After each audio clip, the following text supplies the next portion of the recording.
그리스도 이름으로 기도합니다. 아멘. 네, 반갑습니다. 살아계신 창조주 하나님을 예배하는 것이야말로 피조물인 인간의 최고의 의무이고 책임이며 특권입니다. 더군다나 인간이 할 수 있는 가장 본질적이고 진지한 행위가 바로 예배입니다. 하나님의 거룩한 임재가 거하는 이 예배의 분위기는 언제나 거룩하고 무겁습니다. 그래서 이 예배로 나오는 모든 예배자는 진지하고 신중하며 경건하게 예배를 드려야 합니다. 부주의하거나 가볍게 예배를 드릴 수는 없겠죠. 저는 다른 것을 잘 모르겠지만 제가 우리 초등부 학생들에게 확실히 가르친 것이 하나 있다면 아마도 그것은 예배에 대한 올바른 자세와 진지한 태도가 아닐까 싶습니다. 저는 예배에 대해서는 우리 학생들에게 엄격합니다. 예배 시간에 이야기하거나 자세가 삐뚤어지거나 예배에 집중하지 못하면 저는 바로바로 지적하고 잡는 편입니다. 제가 이렇게 엄하게 하는 이유는 만약 우리 학생들이 지금 예배에 대한 올바른 자세를 배우지 못한다면 나중에 그들의 예배드리는 모습이 더 나빠질 수 있는 확률이 높기 때문입니다. 안타까운 현실은 현대 문화에서 예배가 경솔하고 피상적이고 청박하고 하찮게 되고 있다는 것입니다. 기독교 실용주의를 통해 예배가 하나님의 중심보다 사람의 중심이 되고 있고 그 어느 때보다 사람의 요구를 맞춰주는 예배가 지금 많이 일어나고 있습니다. 이것을 고객 중심 예배라고 합니다. 가장 안타까운 현실은 예배는 믿는 자의 의무이고 책임이며 특권이라는 이 놀라운 사실을 인식하지 못한 채 예배를 가볍고 소홀히 여기고 자기가 편리한 대로 예배를 드리는 사람들이 있다는 것입니다. 여러분, 예배를 가볍게 여긴다는 것은 예배의 대상이신 하나님을 가볍게 여기는 것과 마찬가지입니다. 예배를 높게 보고 예배를 소중하게 여기는 사람은 하나님을 높게 보고 하나님을 소중하게 여기는 사람입니다. 물론 우리는 심히 부족합니다. 나는 하나님께 합당한 예배를 드리고 있다라고 고백할 수 있는 사람은 과연 어디에 있겠습니까? 없습니다. 그러나 영과 진리로 하나님께 예배를 드리기 위해 몸부림을 치고 진지한 마음으로 예배에 임하는 것이 중요하고 우리가 할 수 있는 부분이라고 저는 생각합니다. 우리가 레위기를 계속 묵상하고 있는데 레위기는 구원받은 하나님의 백성이 어떻게 거룩하신 하나님을 합당하고 질서 있게 예배해야 하는지를 정확하게 알려주는 예배에 대한 아주 자세한 지침서입니다. 설명서입니다. 이 세세한 지침서를 따라 하나님께 예배를 드리는 것이 바로 하나님을 영화롭게 하고 기쁘게 하는 예배입니다.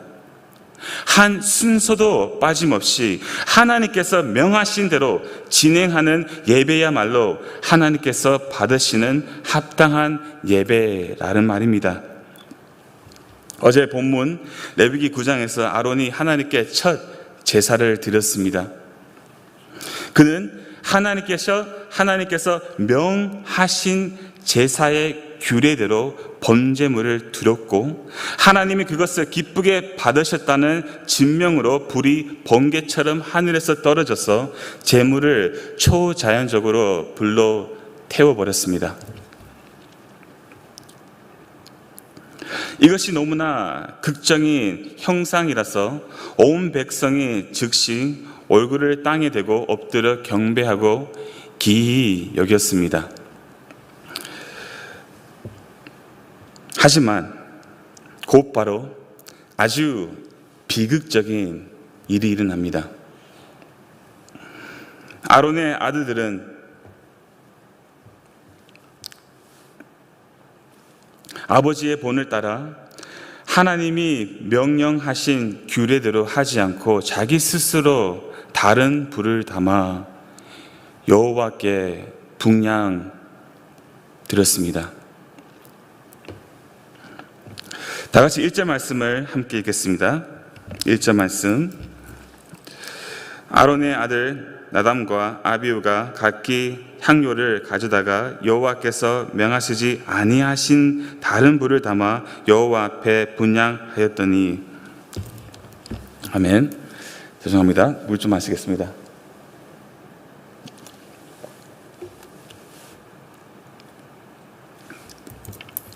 나답과 아비후는 대제사장인 아론의 첫째 아들, 둘째 아들이었습니다. 그리고 대제사장의 직분을 다음으로 이어받을 후계자로서 하나님 앞에 어떻게 분향을 드려야 하는지 분명히 알고 있었습니다. 하나님은 다른 불로 분향할 수 있는 그 어떤 다른 권한을 주시지 않으셨습니다. 오로지 하나님께서 친히 붙이신 범제단에 타고 있는 불로만 분향을 드리라고 명확하게 명령하셨습니다. 이 사실을 알고 있음에도 불구하고 나답과 아비후는 각기 향료를 가져왔고 다른 불로 담아 여호와 앞에 분향을 드렸습니다. 이것은 여러분 철저한 불순종이고 철저히 모독적인 마음의 태도를 드러내는 것입니다. 거룩하신 하나님은 그들의 불순종을 어떻게 대응하십니까?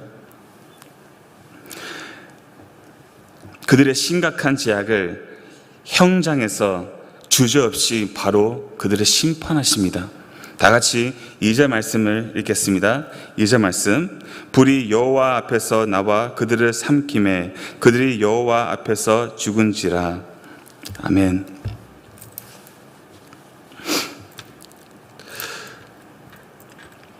하나님의 심판은 무시무시합니다. 진노의 불이 여호와 앞에서 나와 그들을 삼켜버렸습니다. 그들은 비참하게 죽었습니다. 도대체 그 불이 어떤 불이었길래 하나님께서 이런 끔찍한 심판을 내려셨을까요? 이 다른 불은 무엇인지 우리가 정확하게 알 수 없습니다. 우리가 알 수 있는 것은 무엇입니까? 그들은 분명히 다른 곳에서 불을 가져왔고 그 불은 하나님께서 허락하지 않으셨던 불이었고 그들은 하나님의 명령을 무시하고 자기 마음대로 분향을 드렸다는 것입니다. 무심하고 방탄하고 경솔한 이 세대에게는 이것을 이해하기 어렵겠습니다. 이 심판을 심각한 과잉 반응으로 보일 수도 있겠죠. 너무 지나치다. 불이 어디에서 가져왔는지 무슨 상관이 있느냐라고 생각할 수도 있을 것입니다.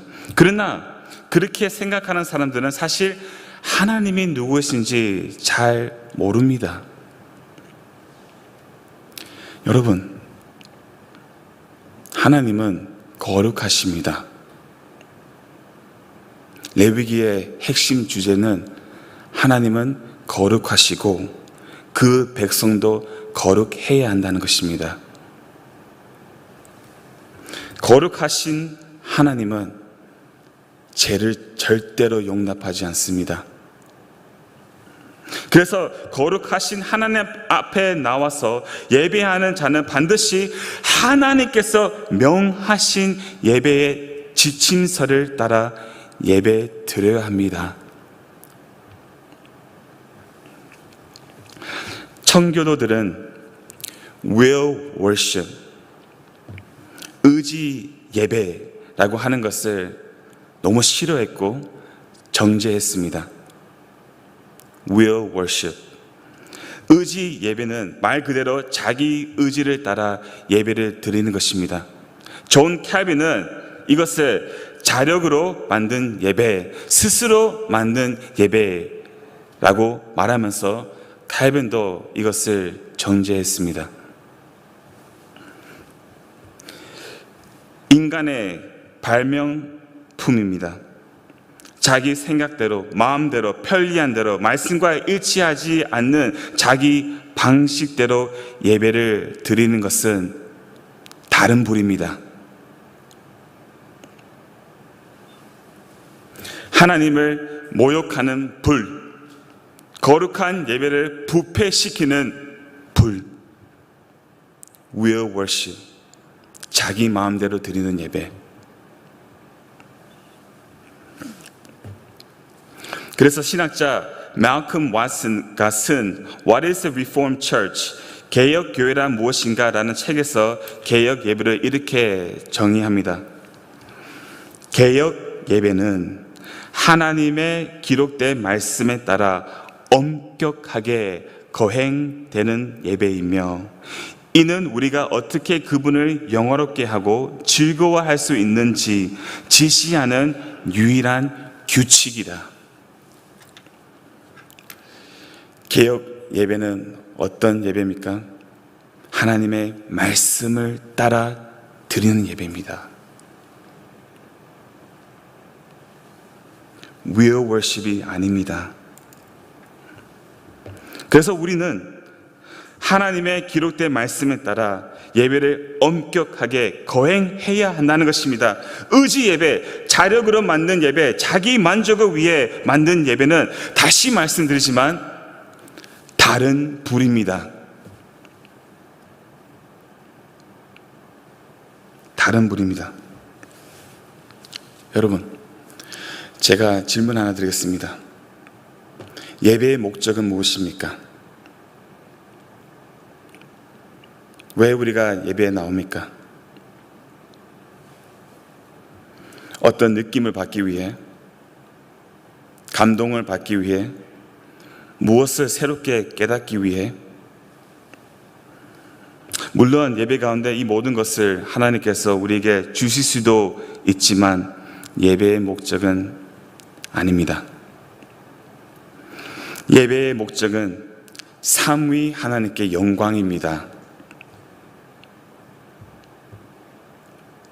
하나님의 영광이 예배의 목적입니다. 하나님께 영광을 돌리는 예배는 어떤 예배입니까? 오직 하나님의 말씀이 지시하는 유일한 규칙대로 드릴 때 하나님께서 영광 받으신다는 말입니다. 제가 2019년 11월 17일에 강성교회에서 첫 예배를 드렸습니다. 엊그제 같은데 벌써 3년이 지났습니다. 그때 저에게 인상 깊었던 두 가지가 있었습니다. 여기에서 첫 예배를 드렸을 때, 첫째는 강대상 뒤에 십자가가 걸려있지 않았던 것. 둘째는 예배가 세속의 그 어떠한 영향을 받지 않고 개혁교회의 정통적인 예배, 경건하고 진지하고 말씀 중심 예배가 진행되었던 것. 이 두 가지가 저에게는 너무 인상 깊었습니다. 좋았습니다. 물론 지금도 너무 좋아하고요. 우리가 나답과 아비후를 통해 무엇을 깨닫게 됩니까? 아무리 예배에 필요한 모든 것이 갖추어지고 있다고 해도, 예배의 모양이 있다고 해도 하나님의 말씀에서 어긋난 것이 하나라도 있다면 그것은 하나님이 받아들일 수 없는 예배라는 것입니다.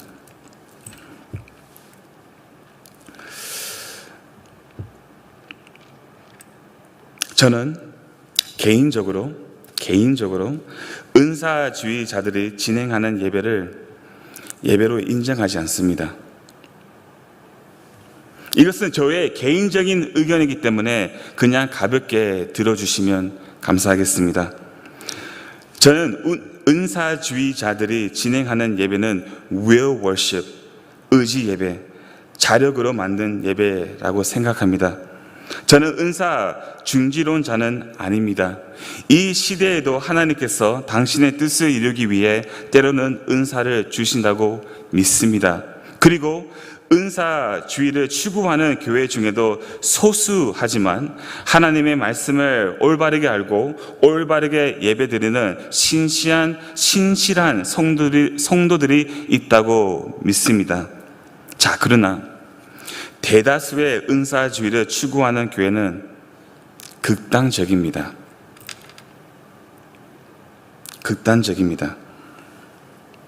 그들의 예배의 형태는 지극히 인간 중심적이고 성부 하나님, 성자 하나님을 불명예스럽게 하며 특히 성령님을 욕되게 하는 예배를 진행합니다.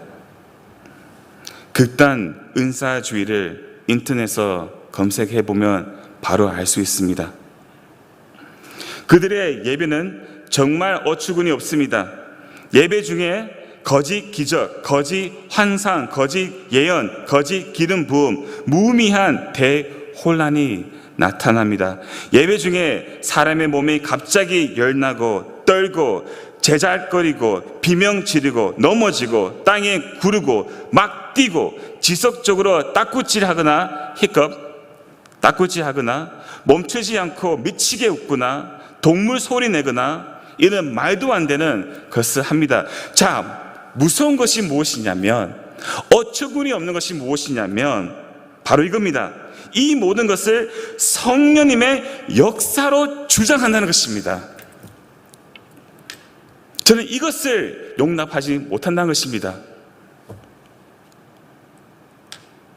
그런 나타남, 그런 형상을 성령 충만함으로 주장한다는 것입니다.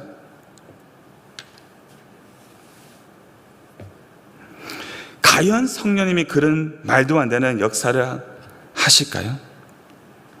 저는 성경 어디에서 보든 그 어이없는 그런 성령님의 역사를 찾아본 적이 없습니다. 성경에 그런 역사가 찾았으면 저에게 보여주십시오.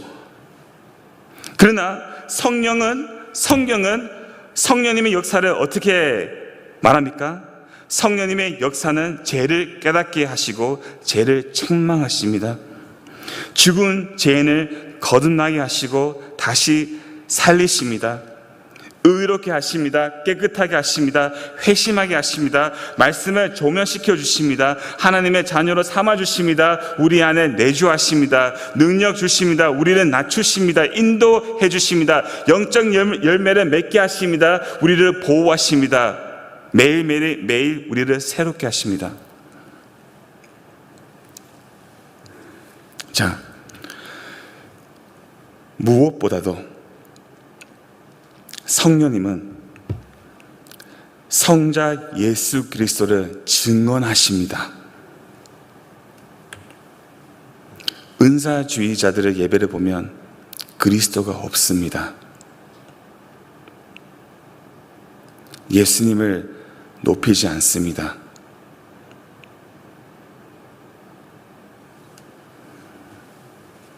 예수 그리스도를 높이십니다. 성령님을 자신을 드러내지 않고 누구를 드러냅니까? 오직 예수 그리스도를 드러내십니다. 요한복음 보십시오. 청교도 신학자 존 오웬이 성령의 역사는 그리스도와 그의 약속을 기억하게 하시고 우리 마음에 그를 영화롭게 하신다. 이거예요. 성령님의 역사는 바로 이겁니다. 성령님의 사역은 무엇입니까? 그리스도를 기억하게 하십니다. 말씀을 통하여 기억하게 하십니다. 그리스도 안에 있는 그 모든 신령한 복을 다시 바라보게 하십니다. 무엇보다도 그리스도를 우리 안에 영화롭게 하십니다. 그리스도를 높인다는 것이죠. 합당한 예배는 무엇입니까? 저는 이렇게 결론을 내리고 싶습니다. 합당한 예배, 하나님께 영광 돌리는 예배, 그 예배는 하나님의 말씀과 성령님의 인도하심을 따라 진행하는 예배입니다. 그것은 바로 우리의 찬양을 통해, 기도를 통해, 말씀 선포로 통해 예수 그리스도가 영화롭게 되는 예배입니다. 예수님이 중심이 되는 예배가 바로 영과 진리로 드리는 예배입니다. 기도하고 주기도문을 마치겠습니다.